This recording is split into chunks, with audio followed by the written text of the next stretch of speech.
Please give this video a like and subscribe!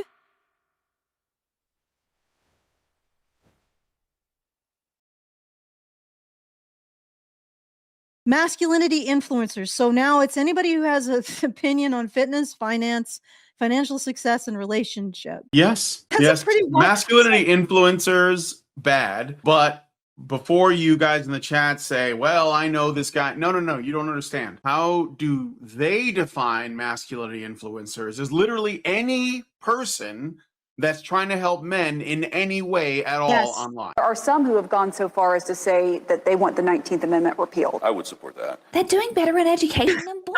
A Cambridge study finds that girls outperform boys at schools. And also, boys are underperforming in school because they're discriminated against by feminist teachers. Every person who essentially works in education is probably operating under the presumption that girls are struggling because they're girls and they need extra help. It's possible that the entire boom in innovation was a result of educated women raising children. You see a tweet like this: I miss the old days when a wedding was the last time you see a woman in public. Why don't young women want to get married anymore? It wasn't like women weren't in public in the 50s, the 60s, the 40s, the 20s. Actually, I'm pretty sure there were women in public in the 1150s. Judging from the Norse sagas.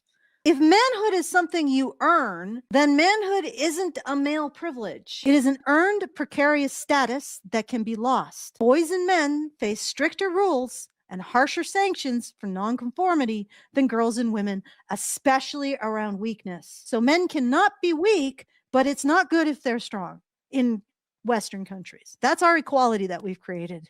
Are you feeling the equality, guys? All right. Good morning, good evening, good afternoon, wherever you may be, and welcome back to Honey Badger Radio. My name is Brian, and this is Maintaining Frame. I'm here with Allison and our special guest, TL Dear. Feminism has no excuse. Psychoanalytic feminism's war on men. So we're going to be looking at psychoanalytic feminism, which I talked a little bit about on my X space, but I think we're going to try and do a bit of a deeper dive into this absolute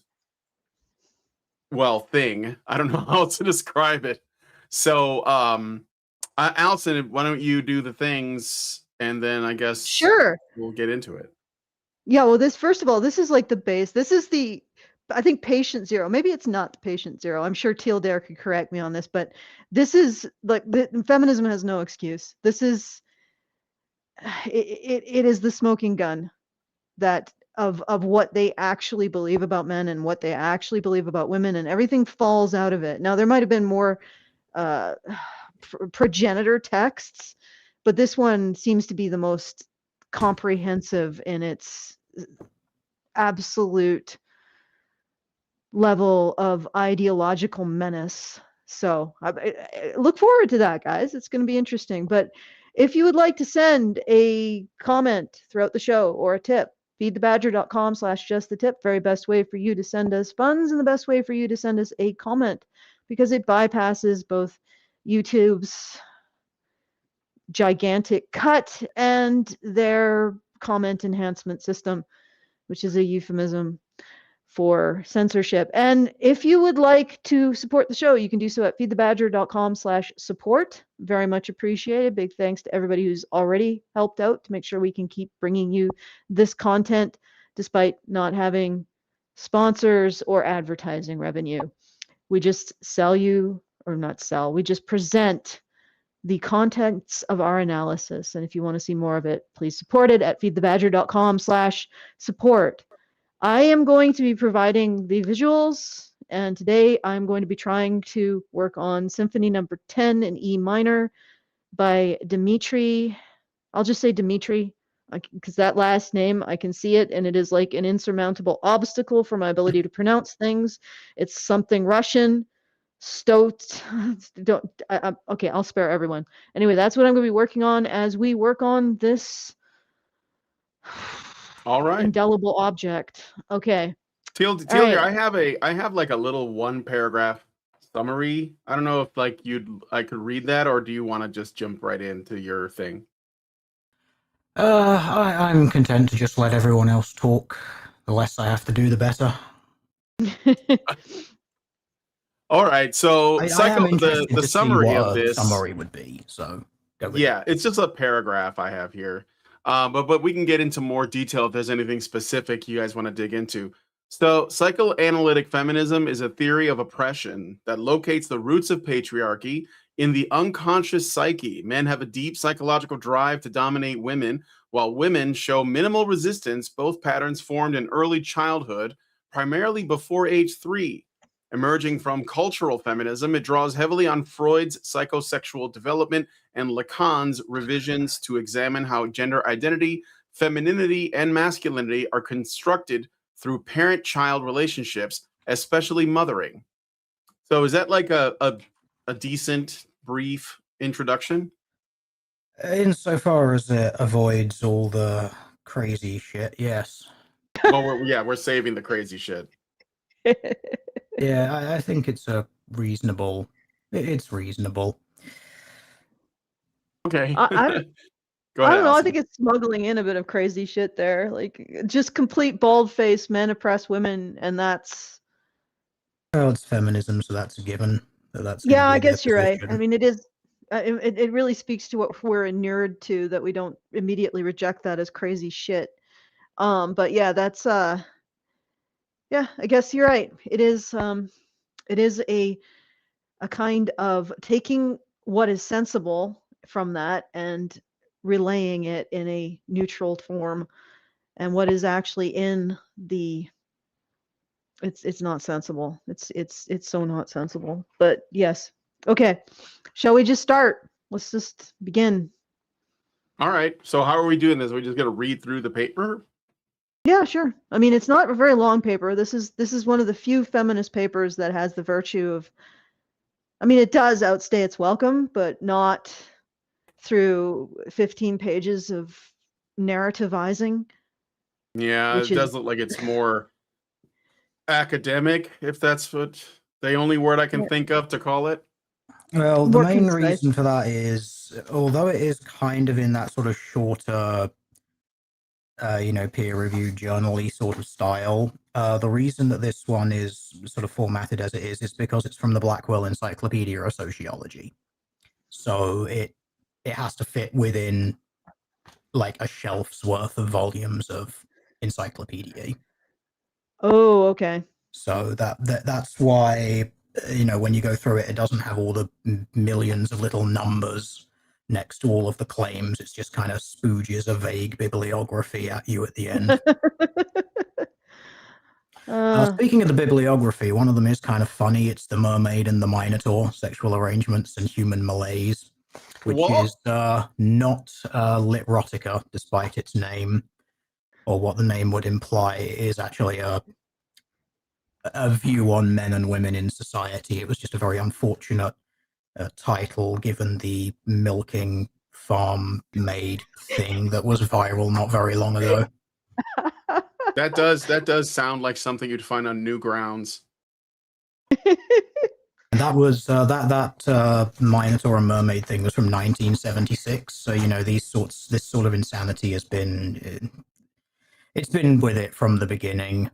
That's why I like sort of going through all of these things, finding out where it all came from. It's all sort of bred out from my, feminism is just a religion thing. It's just an extension of a religion. There is a theological and spiritual element to it, which I've demonstrated through videos, and I am writing a thing about it. I don't know what to call it so far, but I'm about 20-ish pages into it, and it's just what is Gnosticism and proving that Gnosticism existed, because that's what feminism grew out of. And then there's going to be 20, 30 something like pages for each century, I guess, since the 1700s, just going through and demonstrating where all of this came from.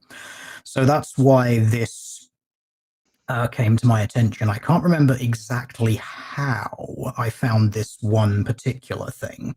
I think it came from a book that I've recently got, which is Theorizing Patriarchy by Sylvia Walby.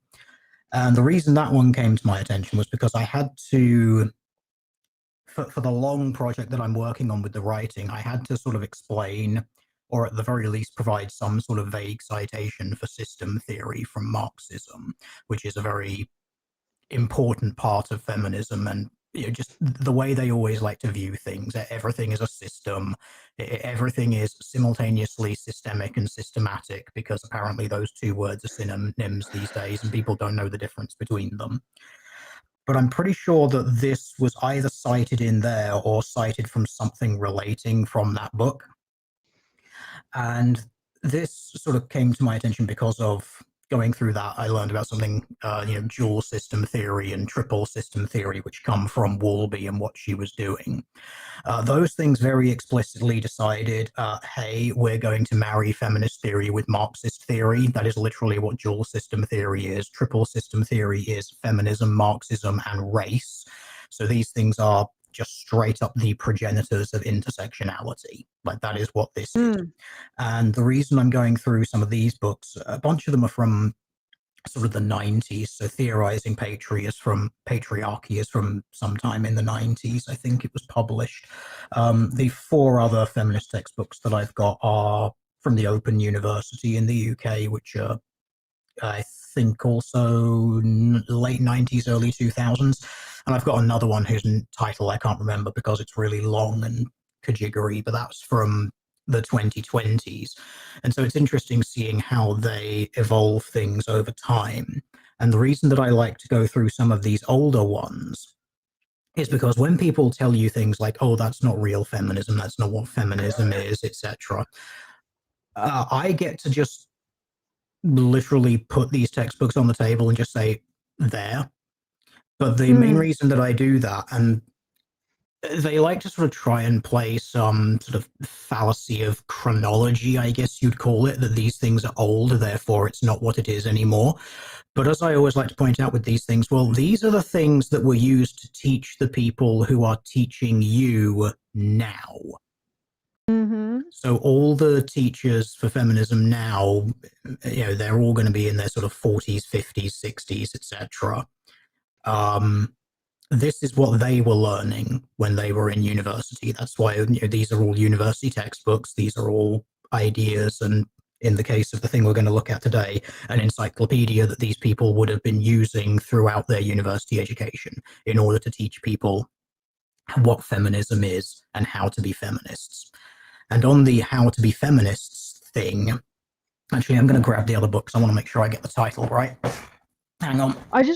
While you're doing that, I'm just going to point something out.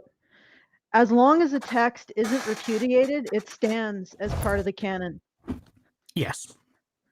So unless they can find where these texts were explicitly superseded or said to not be correct by feminists, then this is indeed part of the feminist canon and can be considered part of the things that feminism teaches and believes. So continue, Teal dear. Yeah, that's my view on it. There is obviously disagreement within feminism, but they never seem to just outright state that something is wrong in their canon. They always tend to recontextualize it.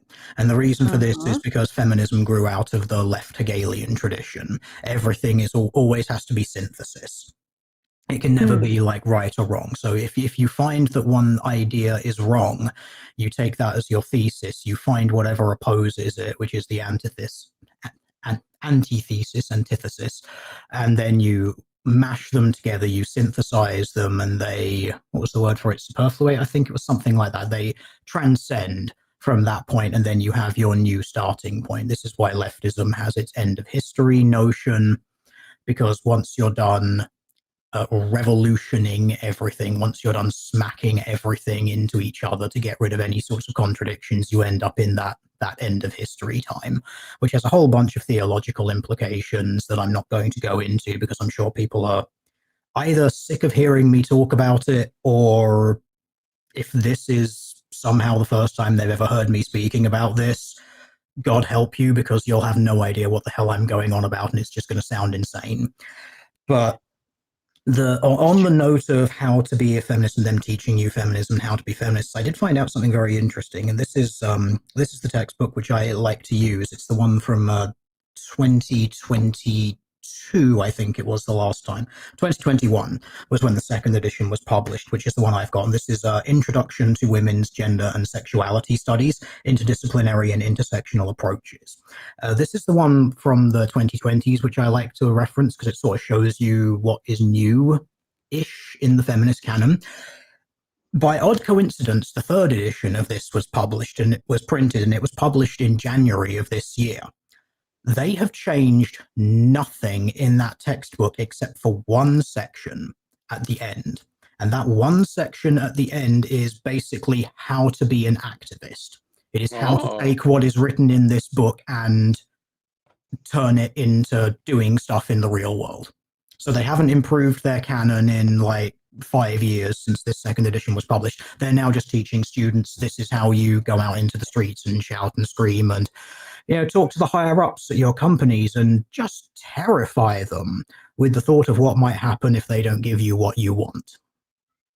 So when you say they changed something, you say that this is an additional section that was put in, right? Yeah, because anytime these textbooks get reviewed or renewed and, you know, reprinted, you know, second, thirds, fourth editions, they tend to add stuff to them over time. In a lot of cases, they're tightening them up or adding new bits in. But in this case, they don't seem to have actually changed any of the the underlying theory behind it. Like they don't seem to have added anything of substance. It's literally just adding this is how you activist to it. Yeah. Which I think is somewhat telling for the state of their movement in general. Yeah, well, they don't revise anything. No, they don't. And the other thing is that... Sorry, Brian? I'm trying to figure out who's trying to talk so I can let them talk. Oh, okay. This is what we're all doing. We're all doing that thing where there's a slight delay. Someone says something, so there's a bit of a pause, but everyone had that same thought. So now it's just, and then everyone stops. And then everyone jumps in, and then everyone stops. Everyone jumps in, everyone stops. It's funny how that works. It's the podcast version of dancing in the street, because you don't know which way to go to get away from a person. Okay, what I was going to say is that, yeah, they have this Hegelian dialectic, but they never integrate with their devil, their evil, their scapegoat group, or any kind of philosophy that recognizes the importance of realizing reality exists. This is something I do notice. They're constantly... Isn't the point of the Hegelian dialect is that every time you get a synthesis, it moves a little bit further away from the thing you're trying to get away from?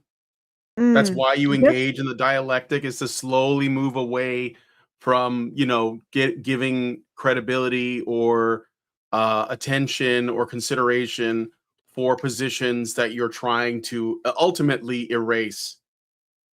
Yeah, and it's always the same position. So you might be right. The first principles was moving away from what they identified as men's cognition, which is operative in the world. So it looks at the world instrumentally to achieve a goal. And of course, they consider that to be invalid. So you start with moving away from that, and then you move away from that further and further and further. Maybe you're right. You're onto something, Brian. But it's I think always the dialectic the is working as intended. It's taking you to the end of history.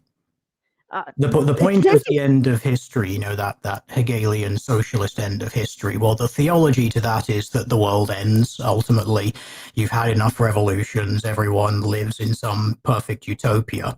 Now, the actual perfect utopia, if you follow the theology back far enough, is the spirit of the spark of the divine within the human body actually reascends into being one part of the Godhead. You basically undo it's kind of like undoing the pleroma of the Godhead, which created the nous demiurge sort of thing that ended up creating the material world. You basically, you take the imprint of the divine, the ichnos of the divine that is written on the material world, and you just return to that source. That's the fundamental sort of underlying spiritual part of it.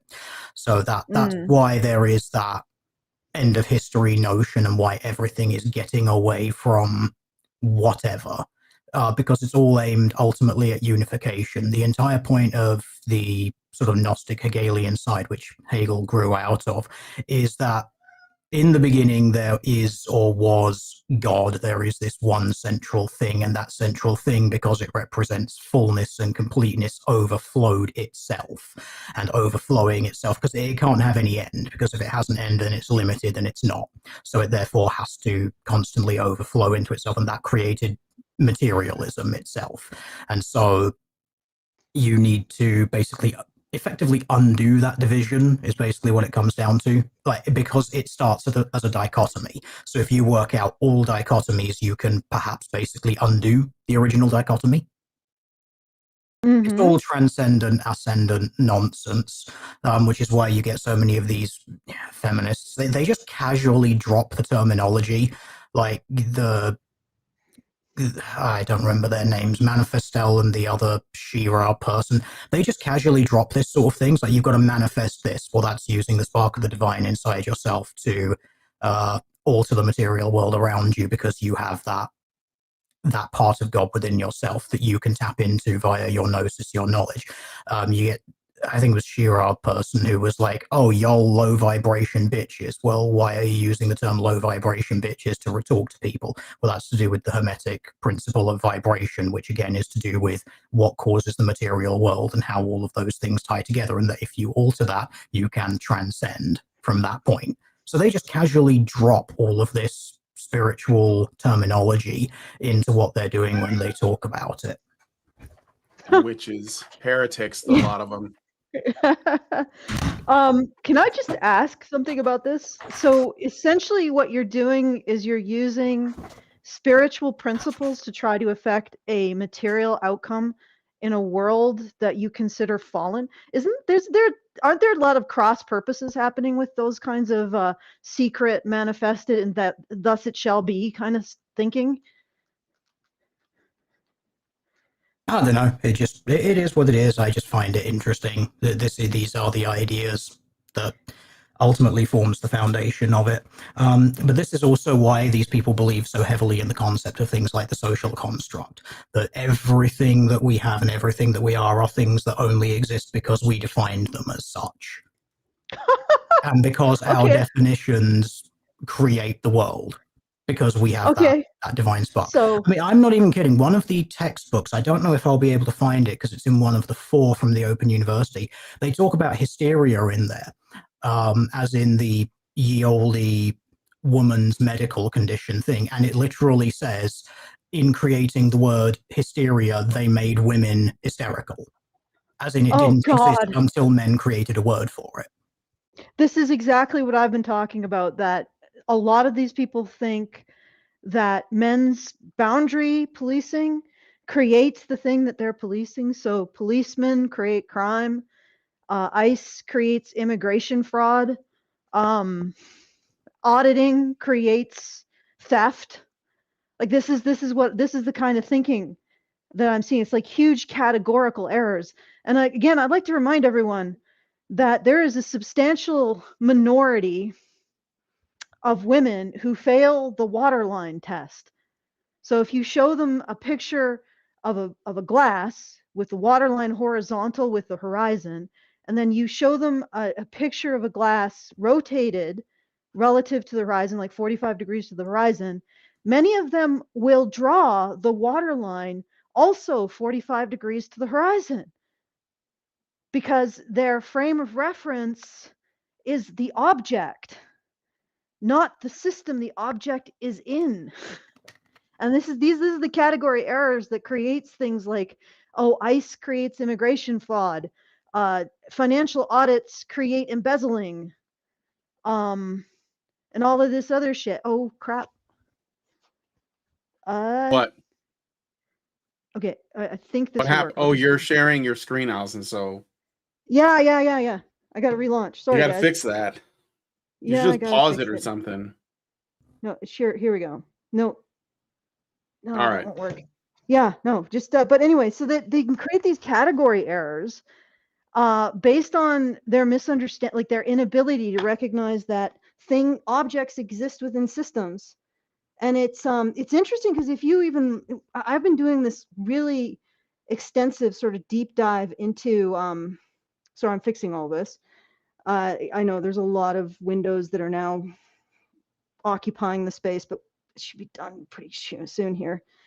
But I've been doing a deep dive into literature analysis, and I've been using Claude, which I'm using AI the way it should be used, which is pattern matching across a large data set, not building reports, because it'll fake stuff when you do that.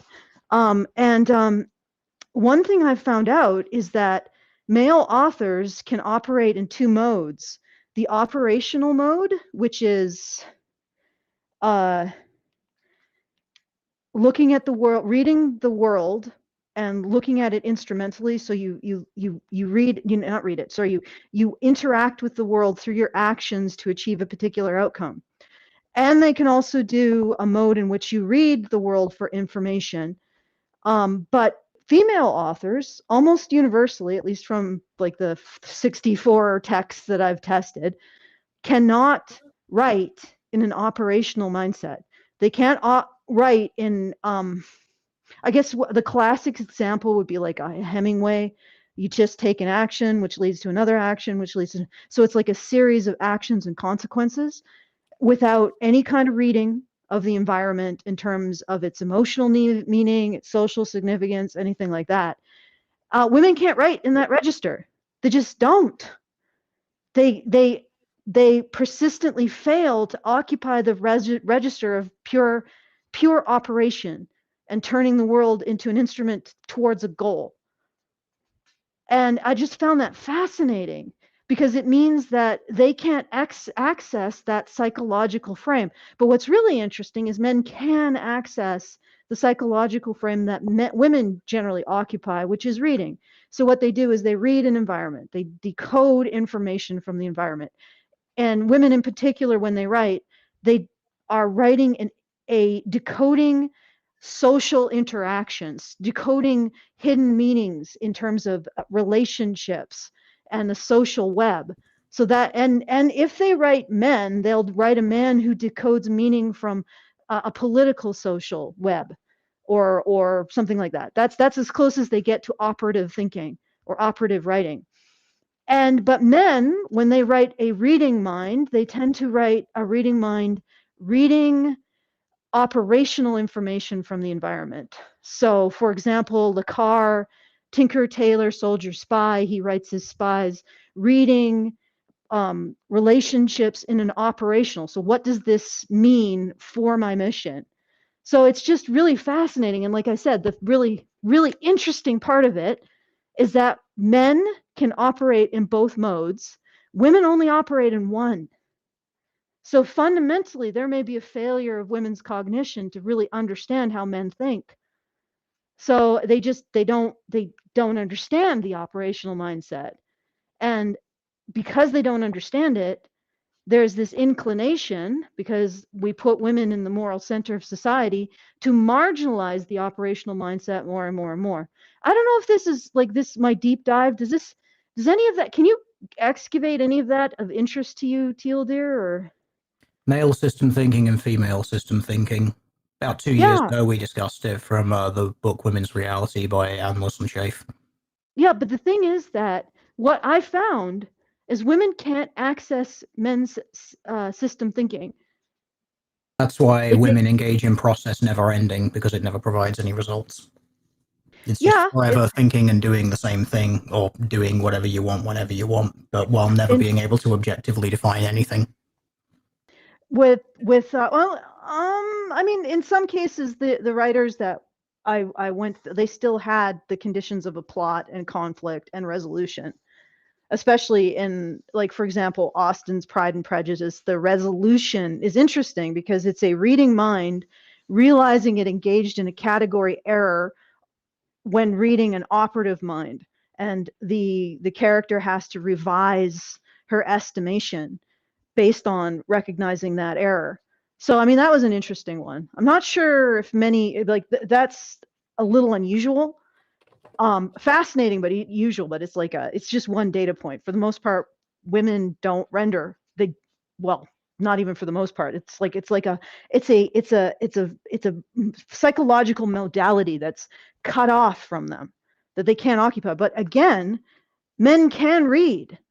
They can enter what is the more female psychological modality. That's the thing that's really interesting. So it's actually literally a deficit in women. They don't understand men, and they replace the fear of what they don't understand with this kind of self-righteous moralizing and stigmatization of how men think. So they reframe it as objectification. It's not. It's instrumentalization, and it's not. They're not objectifying people. They are pursuing a goal, and what matters is what is the goal, not how it's pursued. At least in this context. So anyway, I just thought I'd throw that out because it's really fascinating me right now. It's like the thing that I'm digging into. It's a little, it's a bit more esoteric than the silver market. So, okay, let's get back to the paper. We probably should read some since we've been doing this. Yeah, we should probably read a little bit of the paper. Yeah, exactly. Okay, I'll do that since I haven't really said a lot. So, Psychoanalytic Feminism by Christina Wolf. So I'm not displaying the paper because it's literally just text on a PDF. That's boring, which is why Allison's playing Beat Saber in the background. But anyway, Psychoanalytic Feminism is a theory of oppression which asserts that men have an inherent psychological need to subjugate women. The root of men's compulsion to dominate women and women's minimal resistance to subjugation lies deep within the human psyche. Maybe I should just read a couple sentences and let you guys say if you want to say anything. Allison, I don't know if you want to jump right in there. There. Can you see the category error, like the reading mindset? Category error, trying to understand what it cannot understand. Like this is, yeah, we have to bring this back. Well, to there's the that. assumption that men need to subjugate women, and that women are, I guess, they can't resist subjugation. So there's a lot of presumptions built into those first. Yeah, and it's also socialized, but it's very and the reason why they say that is because they want to avoid a bioessentialist label, because you're not allowed to do bioessentialism. But it is essentially bioessentialist because it's a one-to-one relationship for every woman on the planet. There is no culture that evades it. You'll notice that when it's basically universal, and there's no cultural like learning that universal that applies one-to-one with a biological category. It applies across cultures that would even kill each other at sight. So it's a ridiculous assertion. They just use it to hand wave. It's like doing a little invocation at your witchy what do they call it, altar, so that you can remove the spirit of bioessentialism. But fundamentally, this is a bioessentialist assertion. Okay, and I just bring that up not because I'm against necessarily bioessentialism, but because they're supposed to be, and yet they continuously because it breaks the narrative that everything is socialized, so they have to give themselves at least plausible deniability. Yes, and they are bioessentialist. They want the power of bioessentialism without taking the responsibility for it. Basically, sounds like something we've observed multiple times. All right, let's continue. All right, next couple sentences. This branch of feminism, apparently it's just a branch, guys, it's completely different than the other ones, seeks to gain insight into how our psychic lives develop in order to better understand and change women's oppression. Psychic lives? Like Professor X? Well, there's a difference between psychic and psychology, correct? Anyway. Mm-hmm. The pattern of oppression is also integrated into society, thus creating and sustaining patriarchy. Through the application of psychoanalytic techniques to studying differences between women and men, as well as the ways in which gender is constructed, it is possible to recognize socialization patterns at the early stages of human life.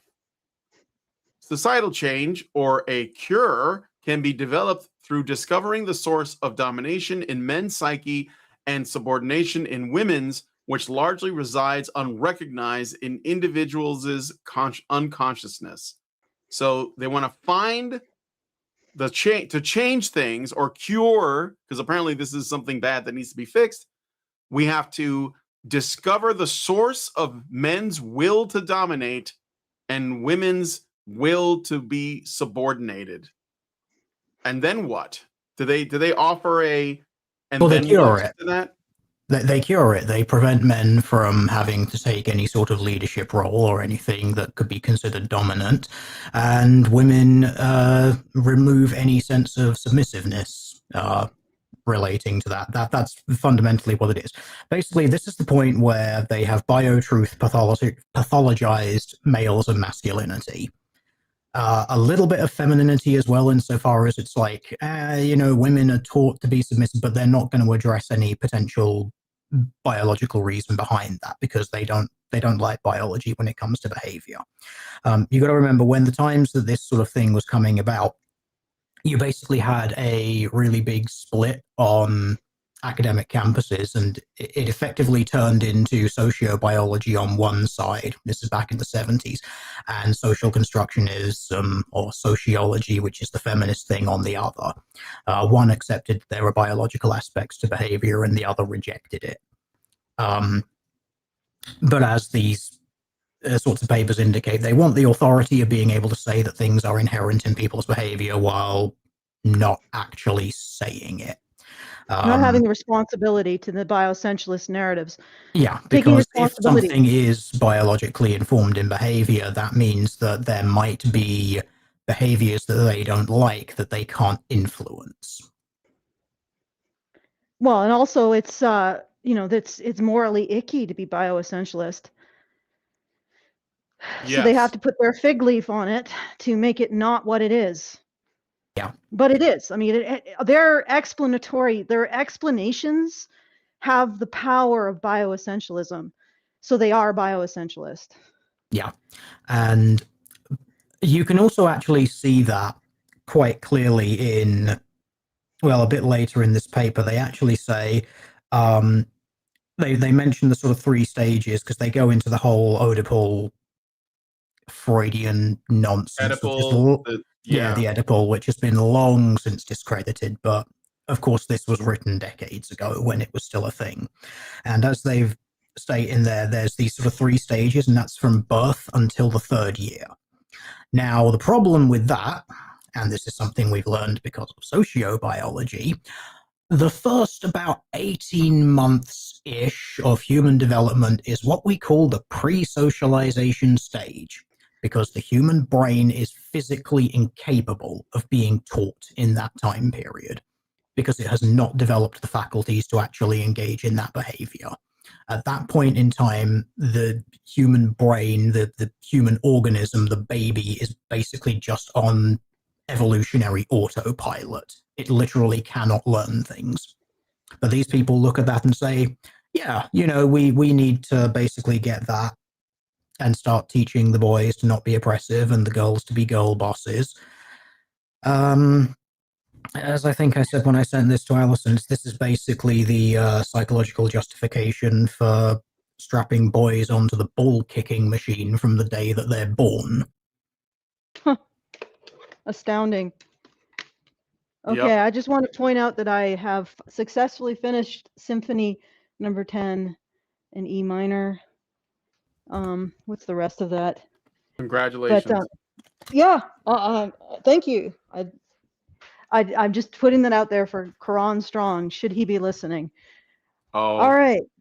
Yeah. All right. So back to the article. This type of feminism emerged out of cultural feminism, which investigates the differences between women and men to understand women's positions in society. Psychoanalytic feminists concentrate on early childhood development, primarily before the age of 3, examining how gender is constructed and practiced on societal, familial, and individual levels. Through understanding how the conscious aspects of personality evolve at the infant stages of life, we better comprehend identity formation and gender roles, including expectations surrounding what is deemed feminine and masculine. Freud's theories of the human psyche, including psychosexual development, as well as Lacan's reworking of Freud's theories, provide a foundational framework for this body of feminism. So we talked a little bit about the Freudian thing. You said that's been discredited, or are you just talking about specifically the Oedipal? Oh, basically everything about Freud was wrong, pretty much. He's the guy. He's the guy that basically said literally everything is about penises, vaginas, and buttholes. Like everything that humanity does comes down to that. And no, like he was literally just wrong. I mean, this is the guy who talked about like women feeling senses of inferiority to men because of penis envy. And the thing is, you can actually find that sort of stuff a little bit in this paper, actually, but in other things which I've read, stuff which I've done on my channel, because later on in this paper, they actually talk about, let's see if I can find the notes. I can't. There was a paper long ago that I did on my channel, which was talking about like men's rights activists and why men's rights activists have feelings about things. Like, why do they have feelings about like divorce court being unfair, about the so-called no-fault divorce, which in pretty much every time and place that's actually deployed ends up as basically just being man at fault divorce. The fact that the term primary caregiver, again, in basically every circumstance that's ever applied, doesn't actually mean primary caregiver, it means mother when it's applied to in-law. So this paper that I did this, I can't remember, a stream video or something like that years ago, it was about why MRAs have feelings, why do men's rights activists have feelings. And it was based entirely on pretty much one forum post in which some guy that the researcher never named or provided any particular indication of what this person's position was within the MRM said men are just fucked in society. And based on that, the researcher concluded that men's rights activists have feelings about all of these negative things that disproportionately affect men, like the higher rates of suicide, the higher rates of depression, higher rates of alcoholism, drug abuse, etc., more likely to be killed in wars, more likely to die anywhere and everywhere. That's before you even begin talking about expectations that women place on men that in a lot of cases seem to be increasingly unreasonable when it comes to like the romantic market, if you want to go down that way. But anyway, this researcher took that phrase, and from that phrase, said by one guy, that one sentence, that one thing, that one time on the internet, concluded that men's rights activists have feelings about all of these topics because of castration anxiety, and they are scared of getting fucked in the arse. That's why he used the term men are just fucked, and men and men's rights activists are scared of that because it emasculates them. Yeah. So Freud and his analysis is alive and well when it comes to this. God damn. And that's academic feminism's opinion of the MRM, by the way. You're a bunch of guys. You're a bunch of guys who have feelings because you're scared of being sodomized by women. That's the only reason. Yes, but it's okay for women to be afraid of being sodomized by men? Like, yes. They're allowed to have a multi-billion-dollar international organization to prevent that, but you as a man, nah. You just you just need to get over it. Yeah, I just that hypocrisy is astounding, right? Like men's not even aggressive, just mild sexual interest in women is a constant source of anxiety to feminist organizations. And yet men shouldn't even be afraid of being sexually maimed and metaphorically sexually maimed. Probably even literally too, considering. Well, if the millennial shift is to be believed, yes. Yes, the millennial shift, which is that women who are, younger women are getting increasingly more sexually aggressive, more aggressive than any other previous generation and more aggressive than millennial men. And so an example of that is they use weapons to force their sexual partners, presumably men, into having sex 2 to 3 times more than the men of their generation, which is really astounding. And also in conjunction with the millennial shift is a shift in attitudes for young women towards male rape victims, whatever, we're completely demonetized anyway, towards male victims of sexual assault, that they actually deserve it. And they invited it by having a penis. How dare. So yeah, that's it's really rich that these individuals say, well, men's rights activists fear castration and sodomy, intellectually speaking. Well, yeah. But also that the idea that men asserting any kind of boundaries over their lives is fear of being castrated. This is a complete removal of legitimacy from men as categories of being. Like, this is the most bioessentialist hate narrative in all of human history. It's astounding. It's astounding. Okay, let's read a bit more. It's also based very importantly on the sex and class distinction, which again is why I like to point out the Marxist origins for feminism here. They have inherently, from the very beginning, set men against women in their literature by putting Marxism into it, because the Marxist class consciousness thing, I mean, again, go back to Theorizing Patriarchy, this book here, it literally sets up men as class, women as class, husband as class, wife as class. So these things are inherently thesis and antithesis within this framework. There's no way around that. Which, of course, also then leads you to very interesting concepts such as how do you synthesize men and women and bring them together into what? Wait, is this a justification for the increasingly prevalent rates of things like transsexualism and non-binaryism? What happens if you took a gender binary and you slammed them together and tried to make them one thing? I wonder. Or really makes you thunk, doesn't it? Yeah, it does. And or convinced both of the gender binary that they are like the existence of their category is socially maladaptive. Like this is what this piece is arguing. It's arguing that the existence of men is socially maladaptive. They engage in effectively criminal or morally criminal, like maybe not legally criminal, but morally indefensible action against women, and women somehow are complicit in it.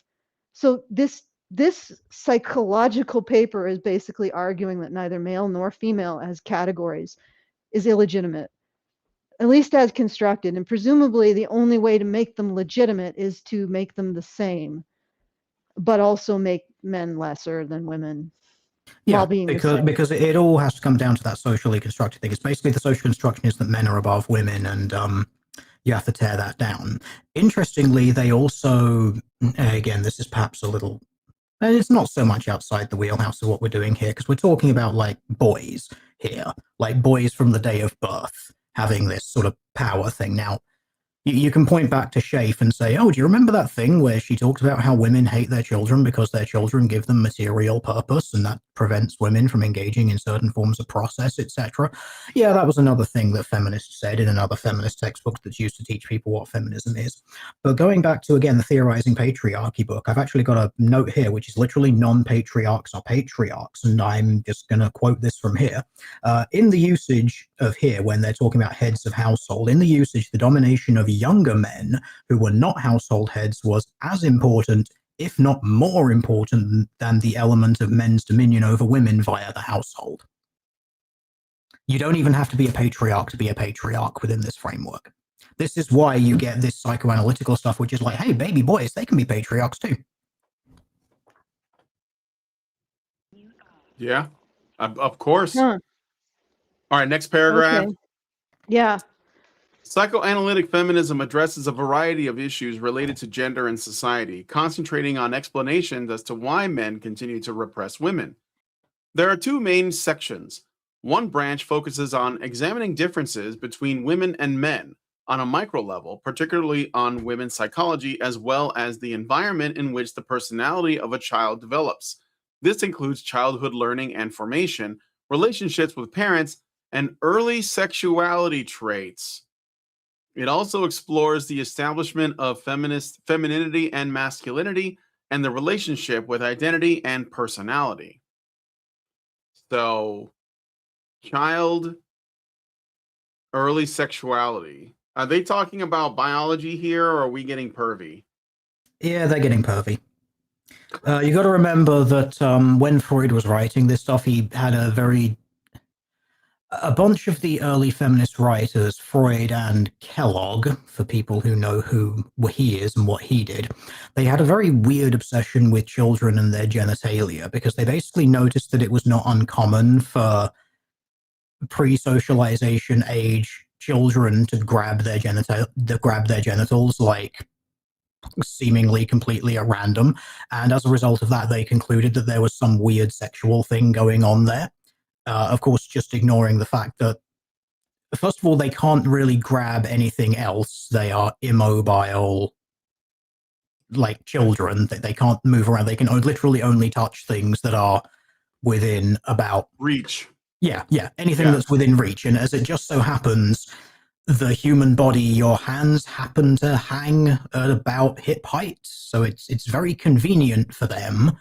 And also, there's a bunch of nerves in that area. They're literally basically just working out how their bodies work. I mean, in any other time or place, you could look at how, when kids sort of get to maybe a year old and they start being able to sort of sit up by themselves, how a bunch of them start sticking their foot in their mouth.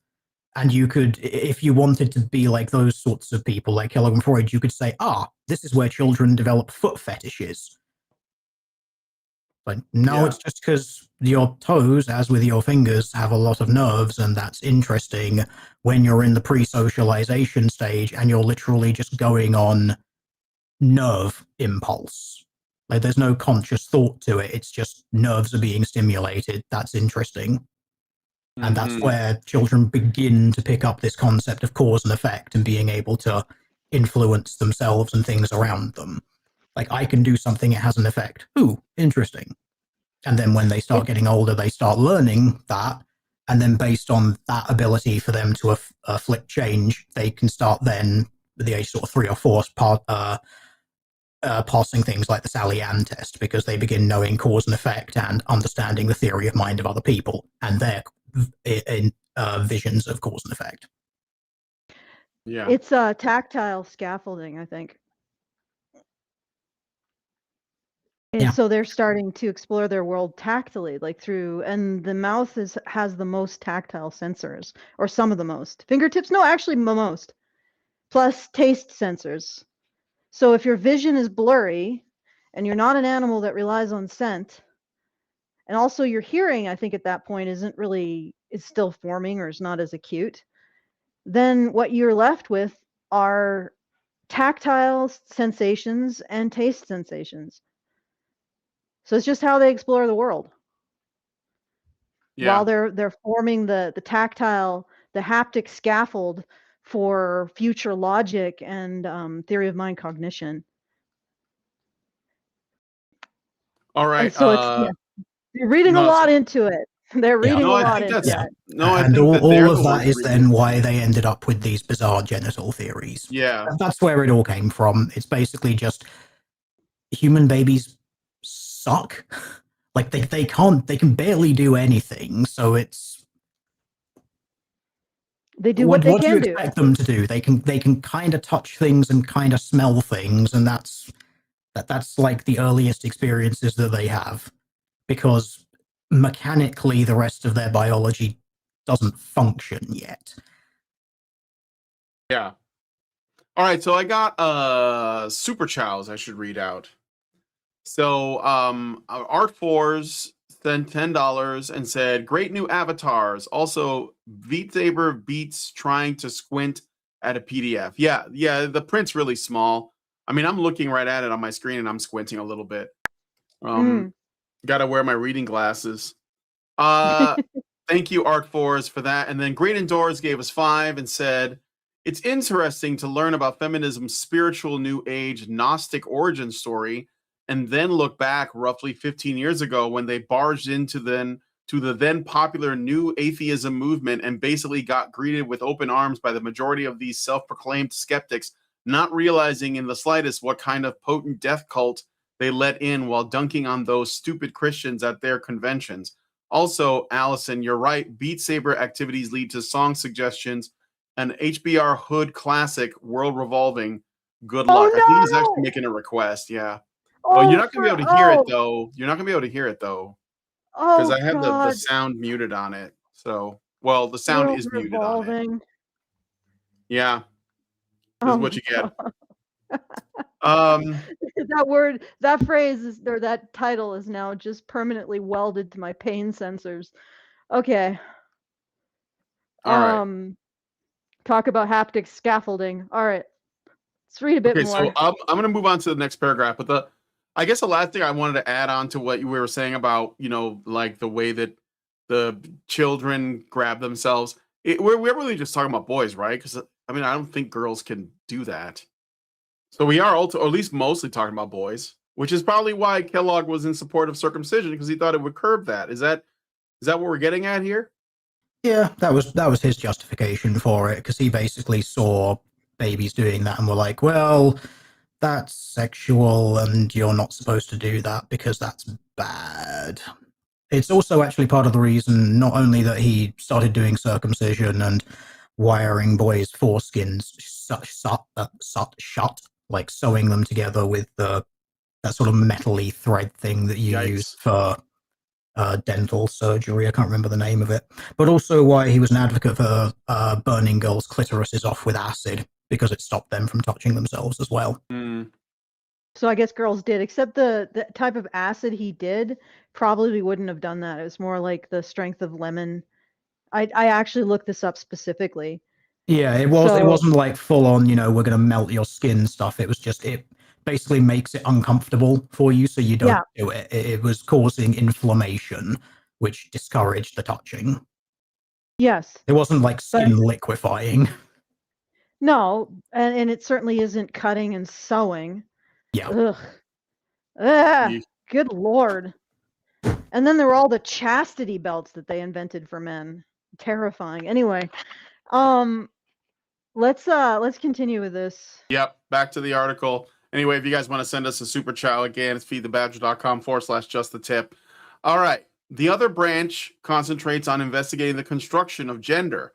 So now we're getting into this. Okay. This encompasses examinations of masculinity, femininity. Why am I struggling with that? The emergence of adult sexuality, including recognition of the female libido and the continual reinforcement of patriarchy. While continuing the use of psychoanalytic techniques on the micro level, this section also utilizes macro level analysis through studying societal institutions such as the economy and employment, science and knowledge, arts and language. Wow. Should I keep going, or do you want to say anything to that? I will. Okay. This is, of course, where they start talking about, I'm just going to bring in Marx again, why are we putting economy and employment and stuff in feminism? Why is that coming there? Well, because of Karl Marx. We have to ensure that the economy is equal. Again, going back to Theorizing Patriarchy, that book from, I don't even, 19 whatever it was, that literally starts giving you the beats for why emotional labor, as it would later be called, and unpaid household labor needs to start being paid. Because that is all inequality that needs to be sorted out. It's also why, when you sort of go back to that dual and triple system theory that I mentioned earlier, why is a popular feminist buzz phrase for everything white supremacist capitalist patriarchy? That's why. Because it's triple system theory thinking. That's what that is. There's also very interesting things when they talk about unconsciousness on this. I actually highlighted a page about it, if I can find it. Yeah. Yeah, it was to do with discussing gender in terms of separation between these two systems. Yeah, I'll just read that bit, in which the economic level is ordered by capitalist relations and the level of the unconscious by the law of patriarchy. Like this is why they use these terms and why they're interested in them. It's because these frameworks all came together. So again, if people ever like to say to you, "Oh, Marxism, cultural Marxism, and if that's new," yeah, it is. Stop lying to people. Mhm. Huh. Well, Yep. yeah. It's like all of It, these are, you said three systems, right? That we're Mhm. like looking at. It's like the it's almost like they're meant to exist because when you knock down one, you can lift up another to like take it. You know, it's like, I don't know. It's like it makes it harder to attack these bad ideas because you can always fall back on some other system when it looks like the system you're bringing forward is weakening. And Yeah, then by the if you're time, arguing that everything is capitalism and someone points out, no, first of all, capitalism is just a socialist buzzword for property property rights rights, and free yeah, exchange, and you just don't like that and you want that to go away, well, they can just sort of sidestep and go, oh, it's patriarchy is doing it. yeah, No, yeah, you've white just supremacy is doing stop. it. Yeah, it's like stop shifting your arguments. It's Heteronormativity basically, is doing it. yeah, it gives them goalposts so they can just pick up and run around with as they want to. Hmm. Yeah, the entire point of this is ultimately deconstruction. Again, this is important because Marxism is part of feminism inseparably. I really want to hammer that in for people here.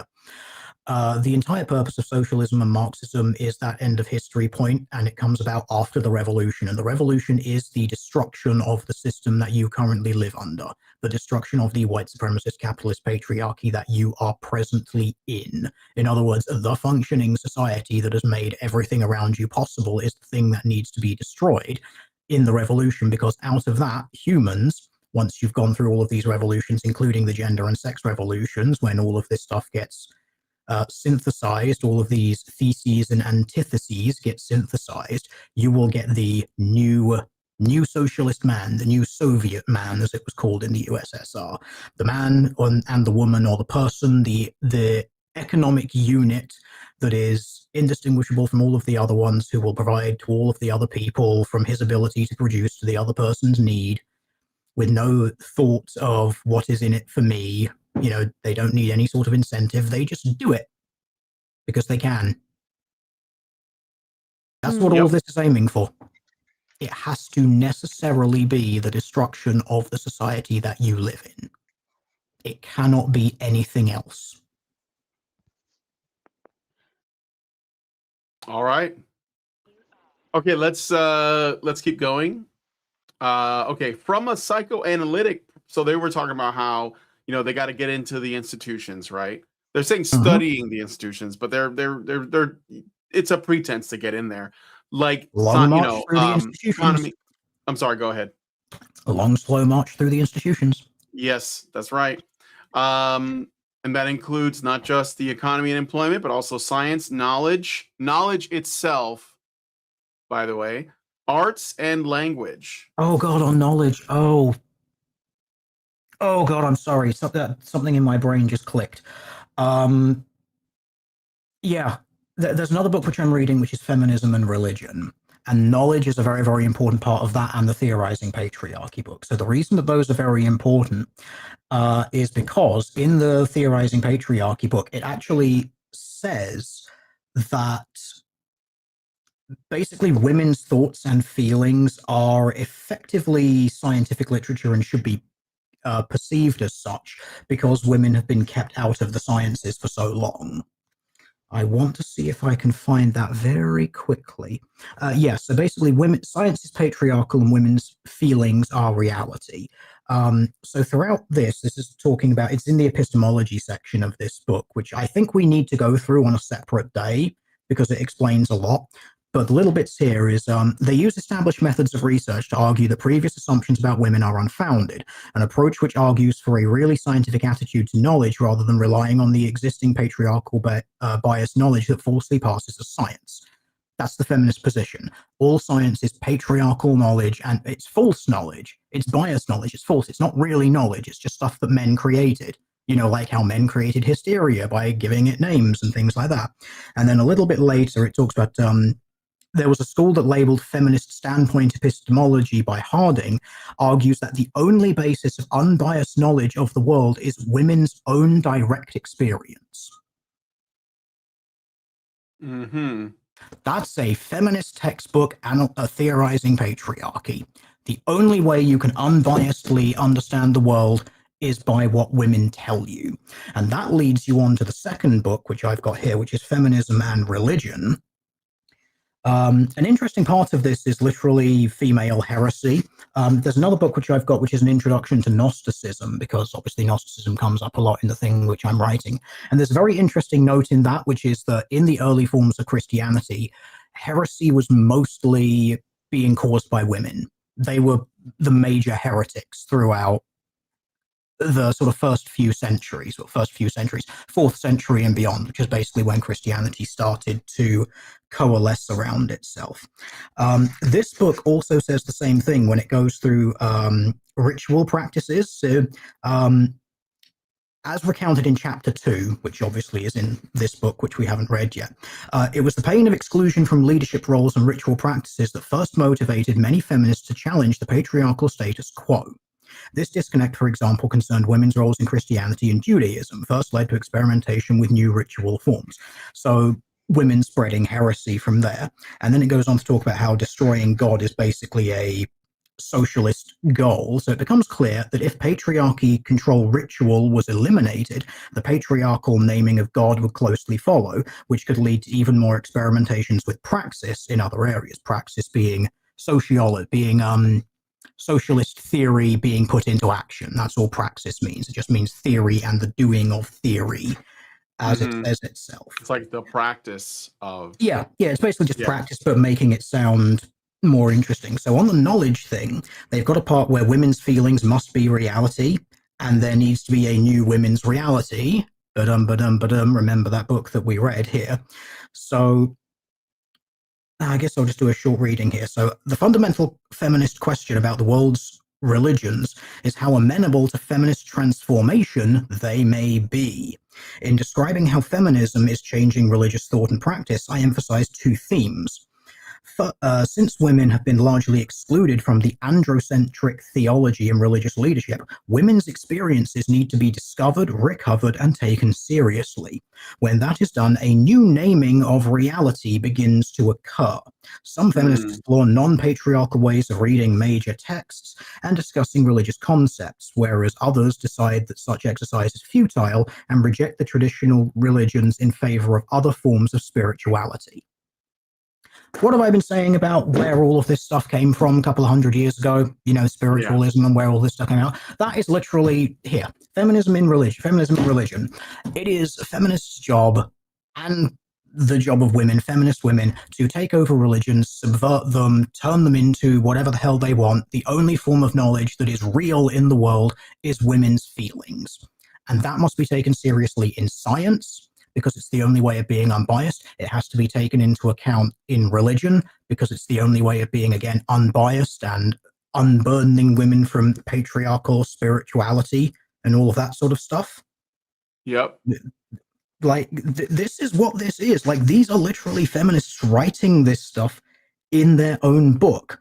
And another funny thing, again, talking about knowledge, there's another note here, which I've got, which is academia undermines religion.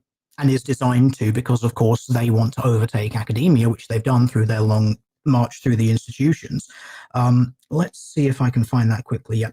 When I asked, she's talking to a woman in this. So when I asked her about her training, she reported taking one course in feminist theology in seminary, reading Woman's Spirit Rising, and being influenced by scholarship concerning female God language, including mine. When my students express despair over ever being able to change something as massive and unyielding as the church, I tell this story to point out how much things can change and how important it is for each of us to do our part to affect those changes. So academic study is literally being done to overthrow churches, basically.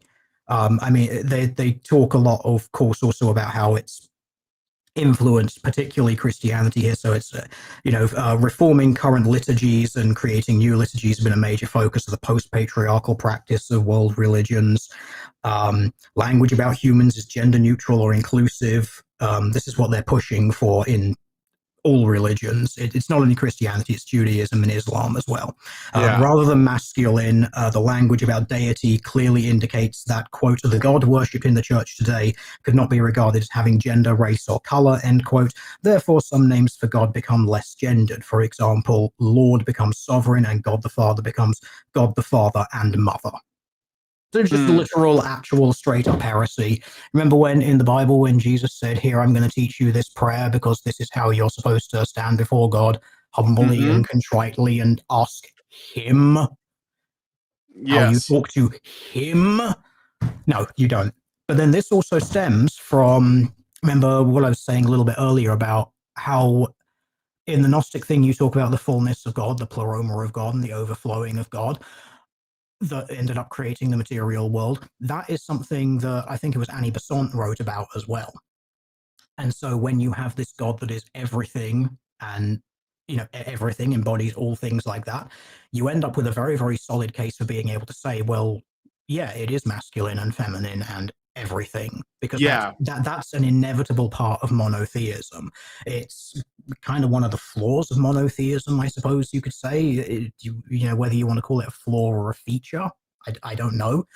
But that's how that works. It gave them an in, to basically be able to do that. Got their foot in the door to reinterpret, because of the control over language again. Yeah, but this also again points back to why when I point out Gnosticism being the basis for all this feminist stuff, and I say to people, look, it comes from Christian theology. It's unavoidable. I know a lot of Christians get upset with me about that because it's like, oh, Gnosticism, no, it's a heresy and all of this stuff. It's like, you're welcome to say that and think that. Every other denomination says the same thing about you. You're in a giant circular firing squad if you want to go down that road, which means it's not helpful. You have to be able to basically say definitively, no, your theology on this is wrong. You have to be able to actually confront it on that level, because otherwise it's not going to work. Like you're not going to be able to counter it theologically by just saying, oh, heresy. So, okay, fine, they're still going to do it. And the basis for them being able to do it stems from what you believe. That's just an unavoidable thing, unfortunately. Yeah. It's why I got kind of annoyed, going through that Rachel Wilson's book, I don't remember what it was. Not Satanic Feminism, the other one. Occult feminism? Occult feminism, that was it. Occult feminism. That was the one Rachel Wilson did. That's why in my review of that, I got kind of annoyed. She just kept saying all of this stuff. It's like not Christian, it's pagan, it's all the other things that aren't in my particular denomination aren't Christian. And I just had to keep pointing out in my review of that, no, this stuff stems from your theology. You cannot have the position that these feminist positions come from if your theology is not the basis of it. It doesn't work. That viewpoint necessarily comes from monotheism. It can't exist outside of it, and you need to address it there. But anyway, that was a long tangent. I'm sorry, I had to go on that because it was just because I said knowledge. Just there when it said science and knowledge. Word. Yeah, you said the science and the knowledge word, and that just all suddenly clicked in my brain. Was like, no, they have literally written in these two books why knowledge itself has to be overthrown, because women's opinion is knowledge and is better than knowledge, because men's knowledge is false knowledge. It's fake. It's biased. It's patriarchal. It's not real because it's not women's opinion. Yeah, exactly. All right. Alison, did you want to say anything? My ranting that she's typing. No, it's all right. Yeah. Alison, did you want to say something? Allison? Oh, sorry. I reversed my muting. Yeah, I gotcha. I'm here. Okay. I'm here. Yeah, I'm listening to this. I mean, what I could say is that what's interesting to me is how And this is going off in a tangent. It's again my look into the commodities markets, how actually this is intersected with financialization in modern society, because it's become an excuse and a shield and an engine for this idea that wealth comes out of creating financial derivatives on actual productive work. So financial derivatives on actual productive work, which itself is the same kind of error I see in communism and Marxism and socialism, which is the idea that the distribution of goods creates the goods. Again, like, I mean, that sounds like it's crazy, but you got to think in terms of a mind that when you rotate a glass does not realize that the water rotates or orientates towards the horizon based on gravity. Like you have to understand that that's the category error that these kinds of minds make. So they think that goods come out of distribution rather than production. It's the same. It's like that meme, groceries come out of the back of the grocery store. Yeah, isn't it in the back? Yeah, isn't it in the back? It's like, no, it comes from the farms, which themselves come from a web, a system of moving material products around so the farmers can actually farm. And but yeah, that's the category error, and it underlies Marxism, it underlies financialization, and again, all of this rendering the way men think, which again I've been seeing as distinct from the way women think in literature. So the rendering the way men think illegitimate, which means that you render the ethics that men have illegitimate, which means things like free market, which disciplines, like a free market is supposed to discipline the actors in it because they have to eat to their risk. So what we're seeing now is the free market is patriarchy. It's something that we need to remove because it's not, it's morally suspect as masculine, as toxically masculine. And what's replaced it is a controlled market in which big players socialize their losses. They get to keep their profits, but they socialize their losses to the taxpayer. But all of this is it's an additional web of how these concepts intersected with modern finance, like post Bretton Woods, like post being removed from the gold standard modern finance. So that's what I would bring, Brian. I'm not sure if that's really helpful right now, though. Oh, it's fine. Let me read more. Just want to make sure you're here with us.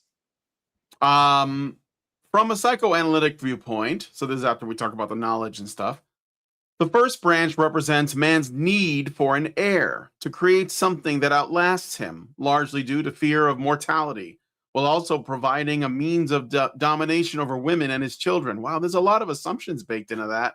The second section also fulfills this need to create permanency, such as through the establishment of business, wealth, science, art, and architecture.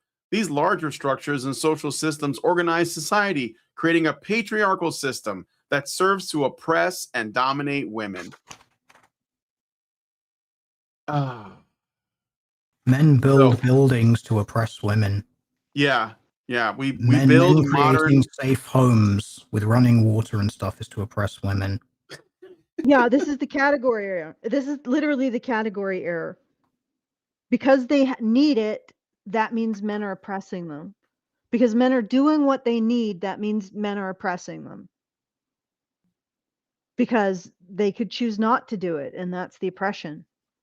Women don't have ultimate control over it. That's the oppression. So the moment you do what she asks, you are oppressing her. The moment you provide for her, you are oppressing her because she is not able to provide for herself, or you're not giving her the means to provide for herself, even though you can point out that that is self-defeating, because then she could then take that. Yeah, it's almost like a derivative of a derivative of a derivative. You provide the means for her to provide for herself, and then she does so, and then she's like, but wait, You're providing the means for me to provide for myself. And so you provide the means to provide the means for her to provide for the self. And then she says, but wait, you're still oppressing me by providing the means to provide for the means to provide for myself. And it's never ending, because any reliance is recast as oppression. And it's astounding, because if you think about that, it renders completely illegitimate the entire layer of production. So every man who's mining silver, every man who's mining potash, every man who's tilling a field, every man who's in the process of creating anything productive becomes the oppressor through the simple act of production, and therefore can be silenced and extracted from with no moral cost. In fact, it's a moral good to extract from the men who are productive, the labor class, because then you are removing their control over their own oppression of women. And this is what I'm freaking seeing. This is the moral pretzel logic that I'm seeing, that's building these gigantic financialization layers. And when I say financialization, just think of gigantic pyramid schemes around the things that we actually need to survive, that destroy the things we need to survive ultimately. Okay, I know I'm bringing it back to that because that's my new thing. That and literature. It's your new thing. Yeah. Okay, the exploration of women's roles as mother and daughter is a central topic in both branches of psychoanalytic feminism. Early theories such as Jessica Benjamin, Jane Flax, Dorothy Dinnerstein, not sure which, and Nancy Chodreau view mothering as a means for understanding the continual reproduction and production of the status quo, and therefore a place where social change can occur. So, okay, let's find out where the change is. So they're recognizing that essentially men want to have kids. For some reason, only men want kids, even though, like, if you want to factory reset a woman, you put a baby in her arms, but okay. Utilizing Freud's techniques as starting points of analysis, many psychoanalytic feminists examine people's pre-Oedipal and Oedipal experiences in relation to gender and identity formation. It is at these stages, from birth until their third year, that children learn gender roles. Freud theorized that children develop their understanding of their gender due to their natural tendency to identify with the same-sex parent. Some psychoanalytic feminists align with this theory, examining gender formation at the Oedipal stage for boys and the pre-Oedipal stage for girls. Others, such as Chodreau, begin the analysis of gender acquisition at the pre-Oedipal stage. Utilizing Freud's object relation theory, Chodreau examines the relationships of mothers and their children. Okay. Anybody want to say anything about that before we move on? Tender years doctrine. Yeah. But also, the obvious counterexample of this is that boys of single mothers are the most aggressive. I mean, if they're not broken, they tend to be very aggressive, criminal. They don't develop the kind of compassion and theory of mind that sons with even just fathers in the house do. So right there, what's happening there, feminists?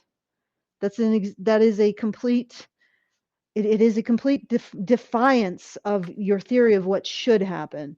When you take a father out of the house, the son becomes more toxically masculine. How does that work? But I'm only using the term toxically masculine not because it's legitimate in and of itself, but because I am, for the sake of argument, operating within their logical sphere, shall we say? Yeah, I'm sure. using No, the I word get it. logic very loosely here. Let's keep going unless Teal there wants to All right. comment. Oh yeah, unless Teal wants to say I know he said tender years doctrine, but Oh yeah, no, that was basically it. If what they're saying were to be true, or they were to take any of that stuff in any way seriously and talk about how Children learn from their same-sex parents and whatnot, then perhaps they should have been more interested in keeping parents together so that kids can learn from both. 10 years doctrine, of course, completely obliterated that because, as I pointed out earlier, the default primary caregiver is just woman in basically every circumstance. And, everything that they've done, and especially since this paper, because again, these papers, I think we have to remember they were published, in decades past. I mean, this one was published in 2007. So sort of quite a while ago. You can see how the shift of it has changed over time. Like they're not even like trying to mouth anything positive about men anymore. Oh, for sure. For sure. All right. So during infancy, children are symbolically attached to their mothers. For women, the role of mother represents a dual identity, one of mother and the other as a child who was raised by a mother. Therefore, her relationship with her daughter differs from that with her son. When raising a daughter, the mother imagines her life as a child and her own experiences being raised by her mother. This results in a deep bond with her daughter. This is also where the baby learns her identity as well as gender through her mother, through representations of sameness. Theoretically, this creates less individuality in girls, and as a result, they develop more flexible egos and only feel a sense of completeness when closely connected to another person. So they're saying that this is like oppressing girls because they basically end up mimicking their mothers. Does that not also affect men and boys the same way? They cover it a little later, but no. Also, I found this bit interesting because it's basically saying that girls are just their mother's ego and projection, which is an interesting way of looking at it. The other thing which I found kind of interesting, which seems to have gone out my brain, why has it done that? I don't know. It's a competition between mother and daughter. This is what they're acknowledging. So patriarchy reduces down to an interaction between a mother and a daughter, which is really interesting because they don't actually, it's funny because they want it to be situated there at the same time as they don't want to deal with the implications, which is that patriarchy is not about men, it's about women eating each other's autonomy. Yes. Sorry, that was the thing that just went into my brain a little bit there. Later on in this paper, they do talk about how the relationships of children as compared to their opposite parent is what informs their heterosexuality. So by this logic and within this standing, because, Freud and Oedipus and all of that stuff, it's basically girls want to have sex with their fathers and boys want to have sex with their mothers, which of course Freud was a very big proponent of. So within that framework, mothers and daughters are literally both sexually competing for their father within this Freudian insanity. Yeah. Absolutely. Okay. Well, he was a proponent of recognizing that as a psychological force, not necessarily acting on it, right? I don't know. Freud was into some weird shit. I'm going to try and give him the benefit of the doubt, but I'm hesitant to. Yeah, fair enough. I actually sort of liked his work on the Thanos instinct, but that was like later and completely, I think, a little separate from a lot of maybe his obsessions. But anyway, continue. All right. So for sons, their identity becomes formed in a similar manner, yet it is through representations of difference. He signifies the other to the mother, defined by her expectations of him. This creates more individuality in boys and a sense of completeness through achievement and competition. In order for boys to develop their masculinity, they must separate from their mothers, just as girls need to be connected to their mothers in order to develop their femininity. This split from the mother creates a dualistic relationship between the two, making femaleness the polar opposite of maleness. Isn't it though? Distancing sons from mothers and giving rise to abstract masculinity. As the children grow into adulthood, their gender identities can become threatened by challenges to those early practices. For men, they develop feelings of vulnerability when dealing with intimacy, and women feel threatened by separation. Okay. And any thoughts? Yeah, I mean it's accurate in observation, I think. But it's trying to do something that's let's see if I can make this work. I'm trying to fix the issue with the screen. I'm hoping that this is capturing. Nope, it's not. I have me, a Rumble rant, but go ahead. Yeah, just go ahead with the Rumble rant. So I think they're right. Like, I think a lot of, from what I've been looking at in my literature analysis, there is anxiety in men over how much they can be controlled by women, and there's anxiety in women over abandonment. But that maps perfectly to pair bonding and the vulnerabilities that are created when you're pair bonding by parental species. It doesn't, I don't know how that, I mean, it's like you take an observation that might be true and then you just go into the weeds with it. Mm-hmm. And that's, it just doesn't one doesn't follow from the other. Okay, here we go. There. Can you see it now? Yeah, it's a little it's like you're dropping frames like crazy, but it's fine. 5 frame, no shame. Let's go. Yeah. All right. Okay, Nova Fan gave us a Rumble rant for $1. Thank you, Nova Fan. Does this specific feminist framework have an explanation for why women rely on men simping for them to do their dirty work, or is that just hand waved as more oppression? Well, I mean, yes. If men didn't oppress women, then women could do everything for themselves somehow. It's all very circular. Yes, I want to exit the game. God damn it. Yeah, women are the problem. Men are the reason why women need to use them to simp. Yes. Right? Because men haven't simped hard enough to make the simping invisible. It's like women shouldn't have to be even recognizing that something is serving them. The entire productive layer should also be able to render itself invisible so women think they're doing it for themselves. And that will solve the entire problem of patriarchy. If men could just make themselves completely invisible so that women never have to acknowledge or recognize their existence at all, while constructing everything that women need to continue to exist. Why don't you do that, guys? Then women would finally be free of oppression without actually having to take responsibility for anything or do anything for themselves. Like it's I don't know, it's like it's the ultimate solipsistic egotistical fantasy for women anyway.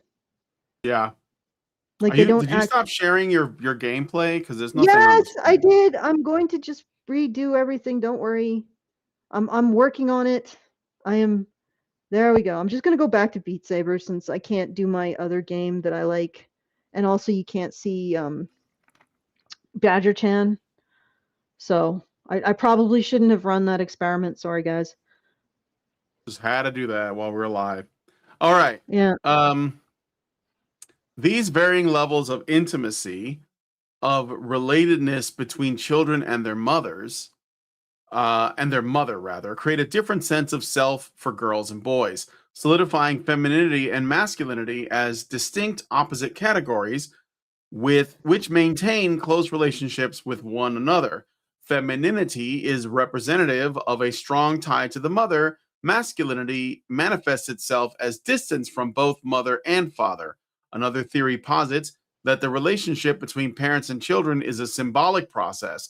Masculinity and femininity are constructed on the basis of castration, which consists of a splitting that occurs with the desire for unity between genders, but this desire is repressed. Therefore, masculinity represents the possibility of gratification, and femininity signifies the impossibility of union.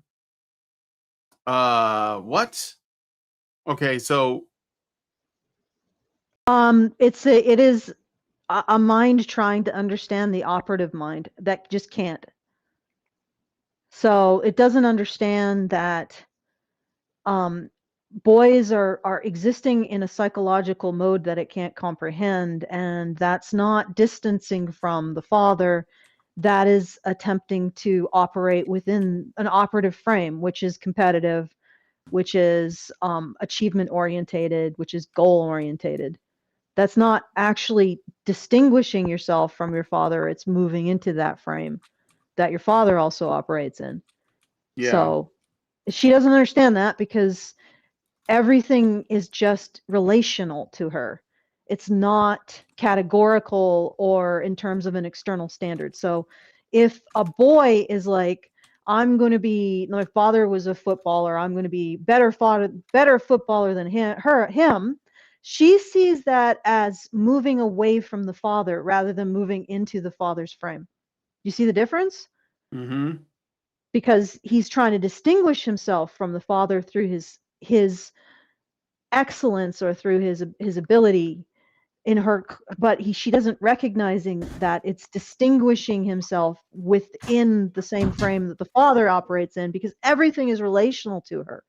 So she sees him trying to move out of the mother's relational frame into the operational frame as distancing him from his mother, but also the idea that he's in competition with his father in the operational frame as distancing himself from her father, because she doesn't understand that things happen in an operational frame. She doesn't understand operational psychology, or the fact that you're not actually, a competition doesn't distance you from people. I mean, it does in a way, but it also brings you together because you're competing over the same thing. And often competition has rules that you agree upon, and external standards that you agree upon, and a field that you agree upon, and teammates that you engage with. She doesn't understand any of that. It's all just distance and closeness for her, because she doesn't have the other axes to understand the world on. Does that make Yeah. sense? Yeah. Yeah. Okay, good. Seems to be I a made pattern sense. of this. Yes. Well, Yes. because there's again, I think that there's a lot of assumptions baked into most of what's being said here. But about men in particular, and about masculinity Yeah. and what it does, and society at large. But I'm sorry, Alison, go ahead. Yeah, there's a ton of assumptions baked in. And most of them come from a neurotic, I would honestly say neurotic, narcissistic, possibly even sociopathic mind, reading into something that it doesn't understand. And that's her mind.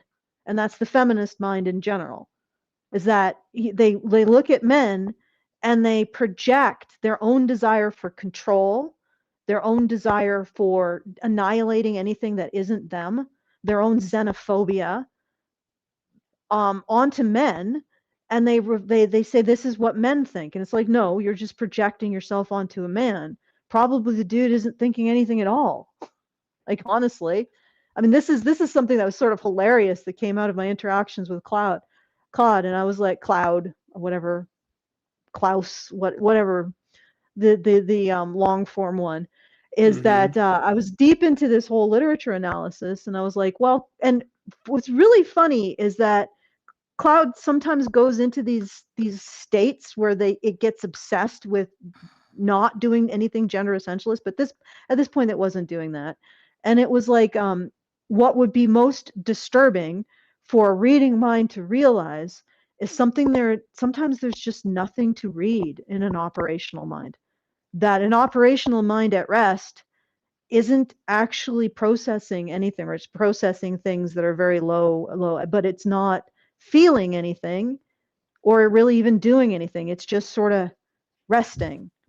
And that's the whole thing. Like, men want peace, and when a man is just sitting there resting, the woman is reading something into him.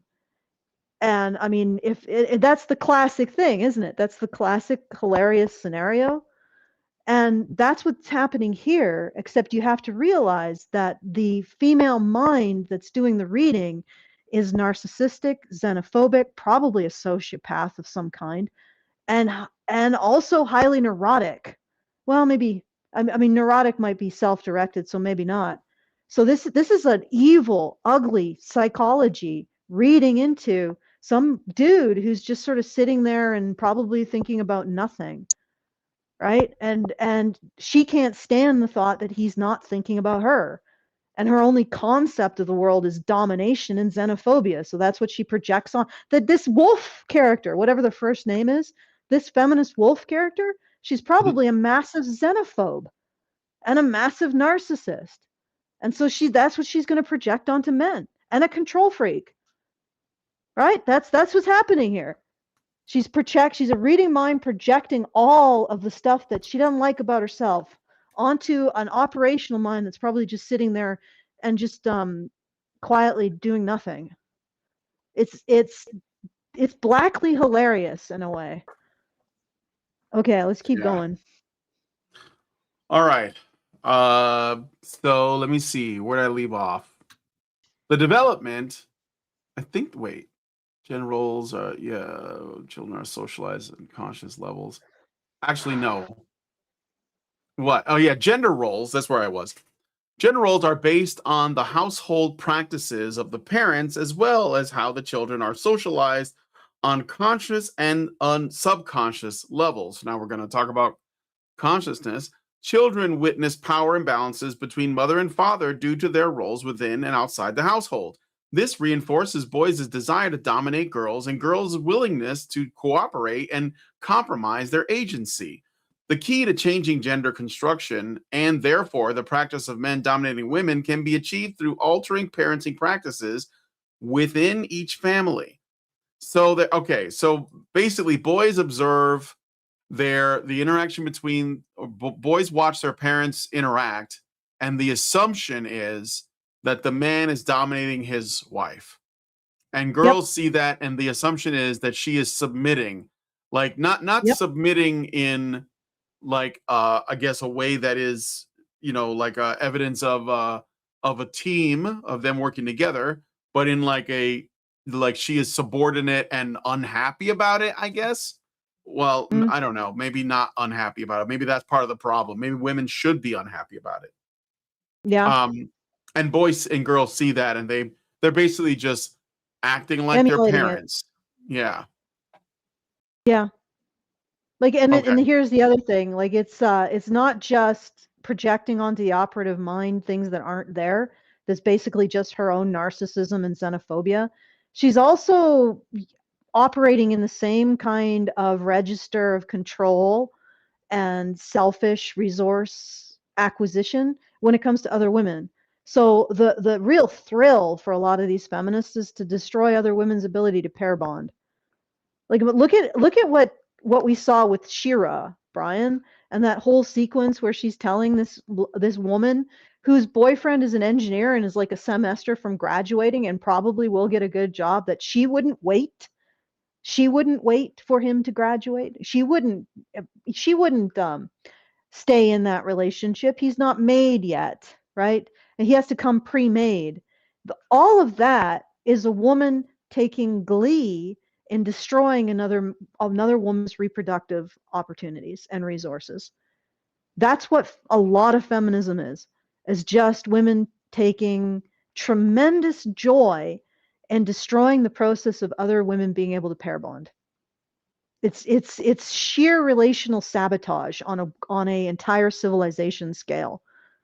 And I think that's what that is. It's basically, women like Simone Beauvoir saying that we can't allow women de Beauvoir, yes. We can't allow women to be wives and mothers because too many women would choose it. Like, what kind of mentality says, well, I don't want women to be happy. I don't want women to have choices if those choices are incompatible with my ideological preferences. Like, what kind of woman says that? It's a woman who's enjoying the process of destroying another woman's reproductive prospects. These are really, really unpleasant human beings. Like, I think I'm understating it. Anyway, Teal dear, you've gotten a little quiet. Are you at your max here? I mean, we've gone for like, what is it, almost 2 hours? Jesus. An hour and 45 minutes. I'm still okay. Okay. Yeah, so I've got some notes on this paragraph. I mean, the second half is basically just kind of saying the same things in different ways that kids learn from their parents. I found this paragraph a bit interesting in some ways, because in some ways it kind of implies that if a child only has one parent, they shouldn't grow up like this. Think about it. If you're only exposed to seeing a woman in the home, why would you grow up with this idea of, you know, being a boy and having to dominate anything you've never seen your mother experiencing that? So I guess you wouldn't do it, would you? Hurdy-durdy-dur. Of course, we know that that's the opposite of what happens. But that gives you a pretty solid idea, I think, of why feminists might be more in favor of single mothers as opposed to there being a man anywhere around and about the place. Because if a boy doesn't see a man being a man, then he will not dominate women. The other point which I've got from this, the later on in this paragraph, like I said, we could probably skip the rest of this paragraph because it's not particularly interesting, is talking about men needing to do more for caregiving and women needing to do more in the workplace.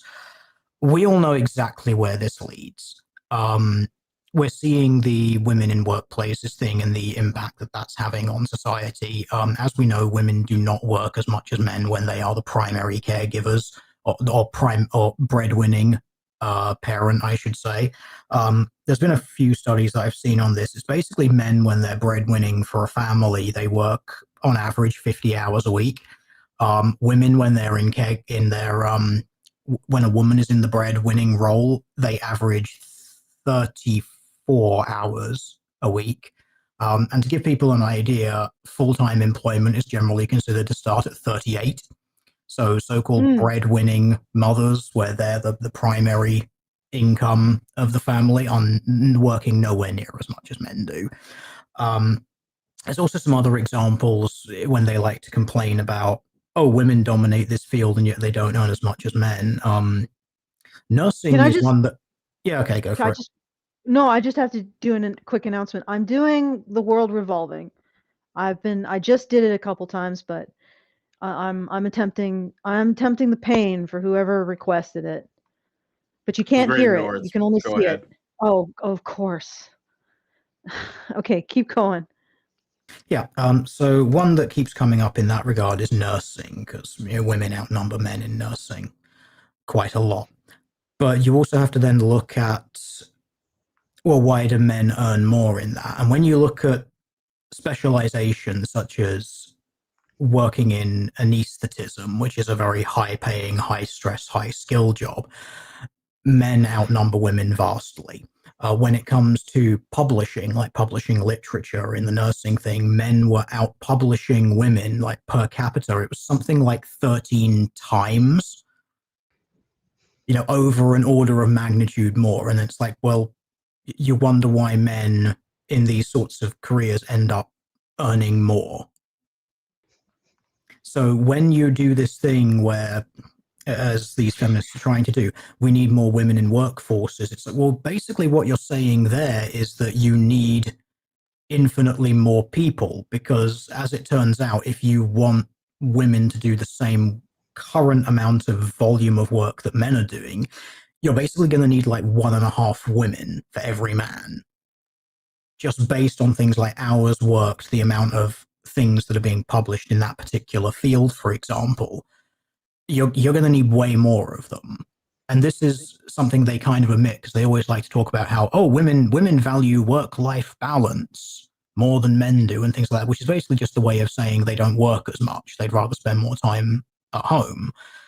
Now, I look at those things and I say, well, that's not a bad thing. I mean, you valuing yourself and your time and things that you want to do there, as opposed to just working all the time. There's balances to be had there. There's compromises to be made. But you can't have both of these things being true, or it's like you value yourself and your time and your activity over work things and then say, but your work should be being compensated the same amount. There's also the problem that women will never allow this to be the case. You look at things like divorce rates. When women out-earn men, the divorce rate absolutely skyrockets.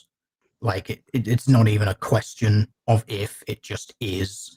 Basically the worst thing you can do as a guy in a relationship is, take a pay cut or lose your job, or have your wife suddenly earn more than you, like get a promotion. That's if that reaches the point, I can't remember what the increase was in the divorce rate. It was huge when that happens. And then there's another very distinct problem here, and that is going the other way.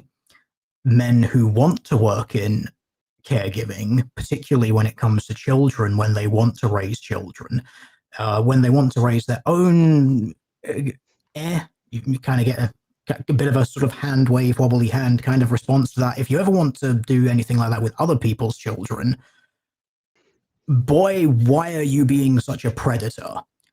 It just seems to be presumed that if you're a man and you have any interest in raising children or teaching children, particularly other people's children, you're just going to be presumed to be a predator unless you preemptively have reams of evidence that you are not.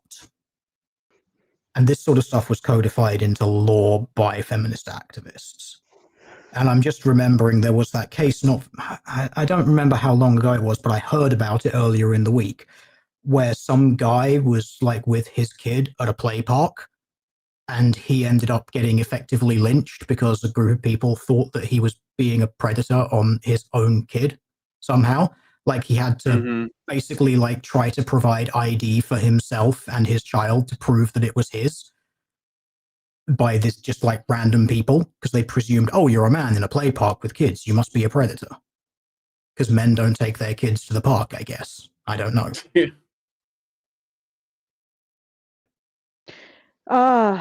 Yeah, it's ridiculous. Well, I mean, honestly, I think this is just setting up endless like noise about society that these people can then operate on.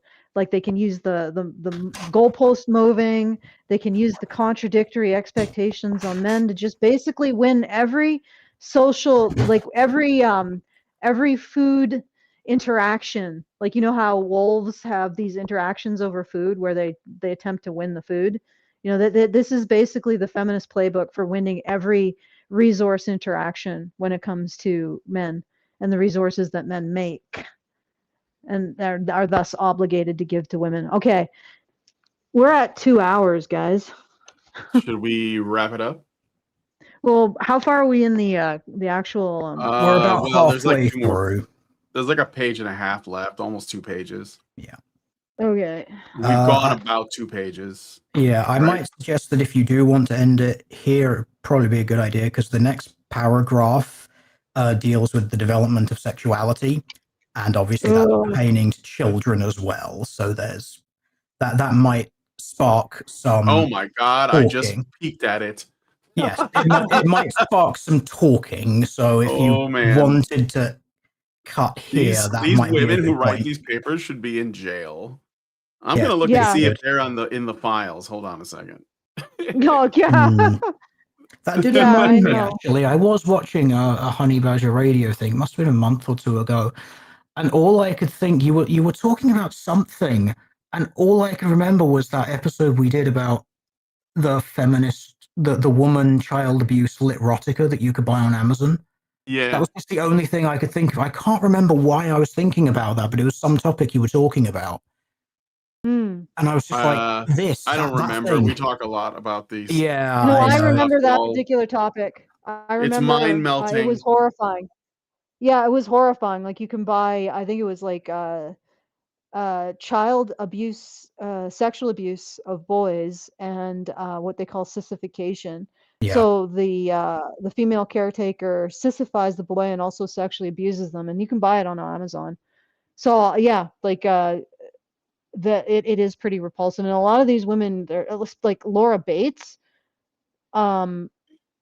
She's got, I think, an unhealthy interest in middle school boys and sexualizing them and subjecting them to sexualization. And this woman should not be listened to. But of course, she's considered innocent because not only is she a woman, she's a woman in the UK. And the UK doesn't really recognize that women are sexual predators for some reason, like even less than the US. even less than Canada. Yeah. And it's a little bit disturbing that she is allowed to operate her little racket and allowed to get access to vulnerable boys. And meanwhile, a man can't even take care of his own kids without being cast as a predator. All right, so if that's the case, I mean, we could pick this up. Like, it's sounding like if we get into the next section that we are going to be here for another 2 hours. Is that? You could do another I mean, show on it if you guys want. Yeah, exactly. Don't you have to go pick up your wife? Yeah, Brian? soonish. Yeah. So, I mean, it might not be a good idea to start something that's going to get us drawn back into an extended sequence. So yeah, I think it's, I am satisfied with the amount of pain that I've suffered today. I don't know about the two of you. But yeah. I'm just here to inflict misery on all of you. I have to read Yeah. this stuff, so you have to be aware that I have read this stuff. And you must suffer as I have suffered, because I refuse to do that by myself. We're socializing the suffering. Fair Yeah. enough. All right. Okay, so I just want to tell Redistribution everyone. of suffering. Yeah. Well, you know, All right. suffering shared is suffering multiplied. So if you want to send a message after the show is over, feedthebadger.com/justthetip. If you want to comment on anything that we've talked about, if you can think of anything to comment on, feedthebadger.com/justthetip. If you want to support the show, feedthebadger.com/support. I'm going to just double check to see if, nope, doesn't look like anything. There might be something stuck in the We got about a voles, but week and some change left, right? yeah, From we do. February, I mean. Yeah, just about a week. What the hell? Oh shit. Yeah, because it's 28. So we got a week and a day left. So guys, get those pledges in if you want to do that. You want to make sure we can continue to do our analysis, as it were. All right, so I'm going to hand this back to Brian. Thank you for TL for coming on. It's very nice to see you back. Yeah. Chatting about this stuff. Yeah, I wish that it could maybe be under non-insane circumstances, but it can't be. No. I do think we also need to go through the introduction and the epistemology section of the Theorizing Patriarchy book. That was the thing that I was originally poking you and Brian about, because you keep doing the thing in the shows where it's they've never defined patriarchy in a way that can be tested. Yes, that is true, but I thought, like, hey, this one actually defines it, so maybe that'll be interesting for the listeners. Yeah, let's do that. Well, we should finish this and then do that. I think that'd be great. Yeah, also the epistemology section of this, which is very interesting. I say interesting, I mean insane. It's also only about 2.5 pages, but that's like 2.5 book pages, so maybe 1.5 A4 sides. You'll have a lot to say about it. No doubt. Okay. All right. right. So once again, feedthebadger.com/justthetip for those comments and tips, and feedthebadger.com/support to help us out, and badgernation.online if you want to come on and chat with us or enjoy some of the community activities that we engage in. All right, Brian. Okay. Put it out of its misery. Yeah, let's get out of here. All right. If you guys like this video, please hit like, subscribe if you're not already subscribed, hit the bell for notifications, leave us a comment. Let us know what you guys think about what we talked about on the show today. And please, please, please share this video, because sharing is caring. Thank you guys so much for coming on today's episode of Maintaining Frame with Teal Deer. And we will talk to you guys in the next one. Men's rights activists are machines, dude. Okay? They are literal machines. They are talking point machines. They are impossible to fucking deal with, especially if you have like a couple dudes who have good memory on top of that too. Holy shit, you're fucked.